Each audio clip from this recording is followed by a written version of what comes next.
Hello and welcome! Silrace here with Build Showcase. Build on your screen right there. Pause the video if you wish to copy the exact main components also listed in the description below. Battlemaster 1D variant. Note at the time these games were played, the Battlemaster 1D has been mastered, as in I have finished the pilot skills to the master, but so if you don't yet have your basic and elite pilot skills and possibly even the master, you will see less performance from this same build. And also note that no modules whatsoever were in use, so if you have the modules to go with the build, you will obviously see performance increase as well. Another thing I want to mention right here at the start, before the action really begins. There is a very easy build change you can make to this thing to change the playstyle a little bit, and it might be more to your liking, so give that a try if you're wanting to test this out. You can downgrade essentially those two large pulse lasers to large lasers, and that gives you the tonnage needed to make the small lasers something bigger. Alright? Easy way to swap a couple guns around and change how the mech works without really changing anything else. Just giving that out there in case you want to try that version out. Personally, I prefer this version because just firing large pulse lasers and the AC5s allows you to keep on going for a long time before you overheat, especially once you finish the elite pilot skills for the double basics and so on. You can really fight on a long time, and you will definitely see it in this match. And also having weapons in your arms is nice for the whole, you know, shoot everything which is above or below you thing. And yes, the enemies are very likely down at the bottom, underneath in the pit, in the belly, so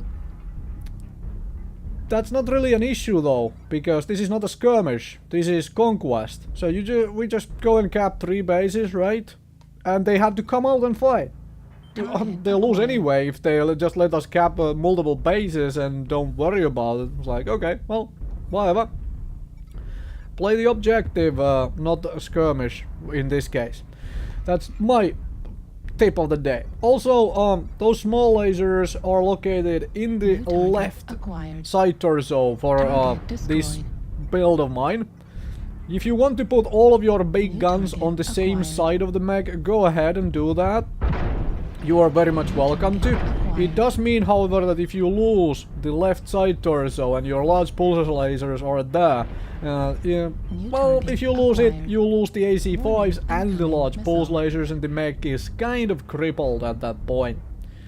So I have decided to put the weapons on different sides for that particular reason. And here you can see the difference in the cooling efficiency on when you have a setup like this, where I can keep on fighting this guy for quite a while and even use the small lasers. This is the point where he has to already run away, right? Because he's starting to run into massive heat issues already with that amount of medium lasers. And there's no way he could keep on that fight. Whereas I was at what, 40% heat, even and that's with firing the couple small lasers as well, and no problem whatsoever. Like, keep on fighting, still below 60% heat, and it's like keep this on. And of course that small laser firing was just slightly too optimistic of their range. Whatever. But yeah, definitely try out the large laser version as well, if you prefer that sort of thing. I like the way the large pulse lasers, well, I am a fan of large pulse lasers on inner sphere side. Also partially for assault mechs, because it forces me to close the distance in an assault mech. Right? Because they don't have the most reach, so I have to actually take my assault mech in the fight and use the assault mech armor for something to really put the stuff into use. And here I'm like, okay, do I go through this bottom and risk there being still somebody hiding in there? Because as you can see, my center torso and the left side torso are open. So nope, let's go around from this side here and get into the action. There is only one friendly here with me. That's fine. Well, people are spread around a little bit. That's okay. We have a nice cap lead going on, which is nice and nifty. You know, play the whole objective thing. And if he's pushing, then I'm pushing him with him. Unless of course somebody is coming into my flank. Just a little indecisive here because I have no idea where anybody is. Alright, here we go. Here we go. Very easy going then. Target destroyed. Centurion. New target acquired. Centurion gone. Doing fire support stuff. Because this is also capable of that. AC2s have very nice reach. Can touch things from very far away. And there is a Kodiak 3 and... well, I guess could push into the Kodiak 3. New target acquired. And kind of once the Kodiak is done, this game is kind of secured after all, because the big threat left. And well, hello Kodiak. And I was sure it would shoot at me. I really was sure it would shoot at me, but nope. There we go. Finally it is trying to shoot at me, and now there is a nice pillar here between me and Ed. And I can, well, somebody else is distracting, so I can keep on shooting once again. And look at the amount of heat this build generates. It's like, generates almost no heat when just firing like this. So, yep, you have one weapon left, and there we go. And this is so amusing. Somebody's like, oh, thermal! I'm sorry, I don't need thermal to see what the heck is happening on my screen. If you prefer using thermal, that's up to you, but I don't really see the point on thermal on basically any map. King Crab, so very distracted by me. I am okay, let's tank it, and this means my death though, so I will see you folks in the another match.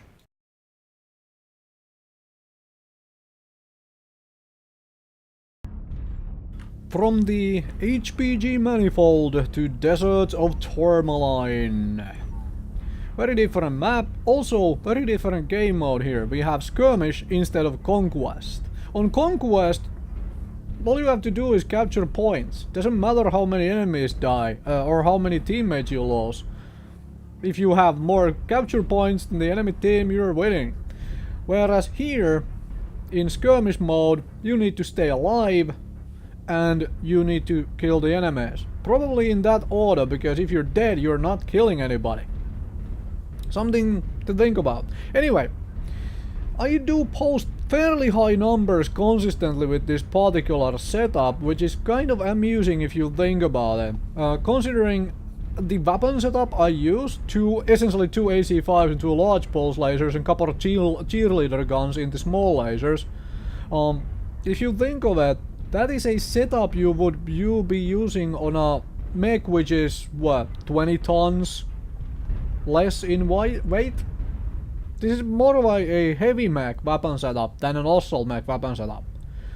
However, I find it works very consistently, and if I can pull any kind of a mech which is not meant for long DPS race into one with me. For example, the Huntsman from the previous game.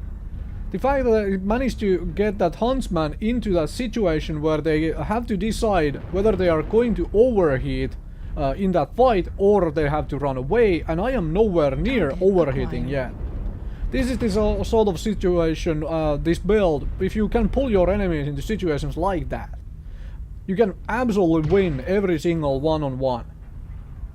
All you have to do is be very careful, stay alive, and pick your fights, essentially. And it helps having those two AC5s, because you can always fire support for your team from distance. Even if you are not finding the fight you really want, you can fire support for your team. Now, this is always a kind of a scary push to do on this side, because it's entirely on the low ground. And so you can get completely surrounded and shredded from, you know, enemies on high ground on both sides of you. But if my team is doing this push, I'll join them, alright? I'll join them on this push. And that is one very interesting, again, Stormcrow setup with a couple larges, bunch of mediums. It's going to overheat very fast. Acquired. And there we go. This is what I'm talking about. You are on low ground and you have enemies on both sides on high grounds. Well, granted, it's right now only a couple enemies, but and none of them is real big boys with big guns. But this can become a massive issue for a push on through here. New target. The enemies to acquired. guess you're coming, that's what they do. Hello. And this is one of those funky situations, like it always, every single game I play, you get into the point where you can use those small lasers as well. Every time something gets close enough that you can use them a couple times a game. And oh, hello. An easy mag. Okay, well, I'll poke at you. I'll poke at you. And now we start having these enemies congregate around here. Acquired. Okay. The arm-mounted AC5s are a little bit of a hindrance at times because they are so low on the mag. So there is that, and this is me being very heat conscious here, because not firing those large pulse lasers and accidentally overheating here. That could be real bad. But this stalker not paying attention to me, that's fine. And also not firing those small lasers when I know that you know, I am in danger of overheating. He overheats in awesome place for me. That's just pure free damage on the stalker, and obviously I'm shooting a lot of AC5 shots into the ground here, which, well, unfortunately happens, but because of the low mounted arm.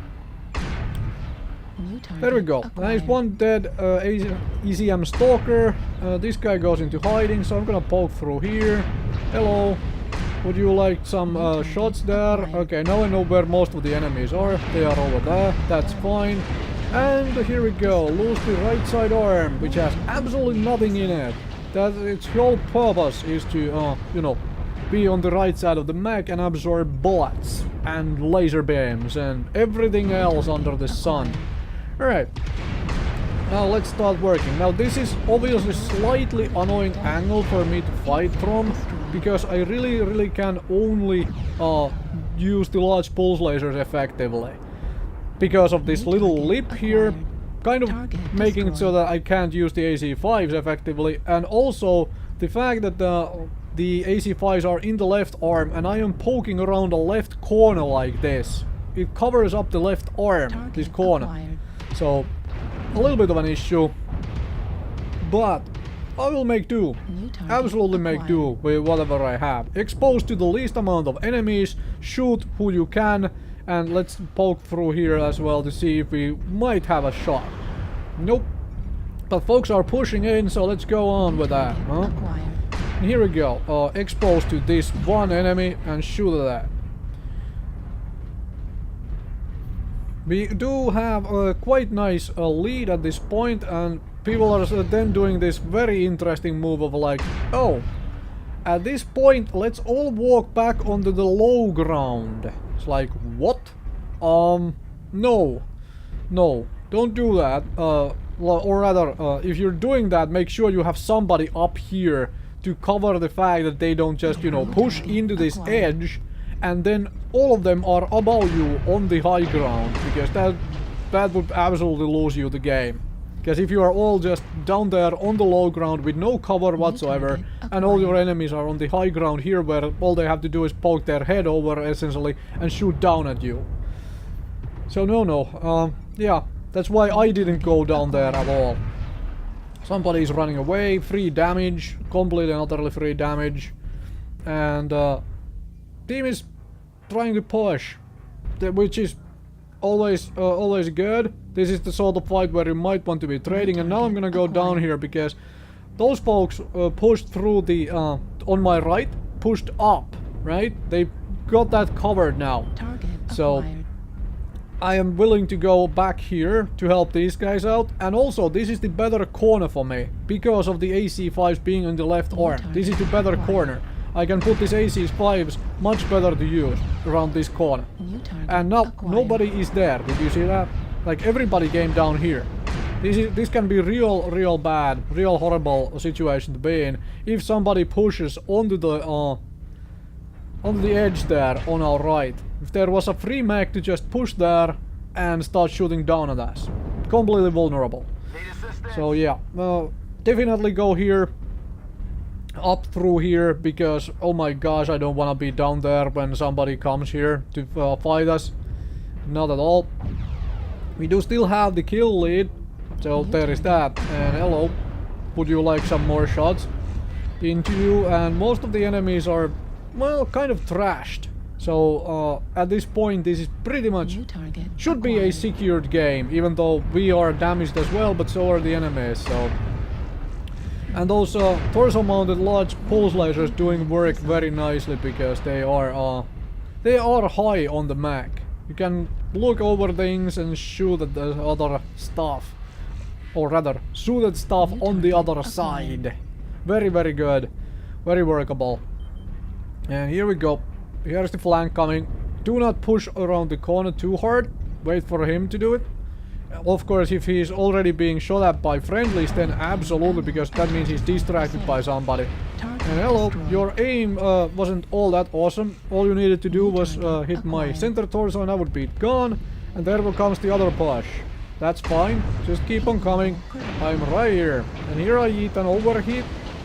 First one in 2 games. And thank you very much for watching. Try this build out, it's a lot of fun.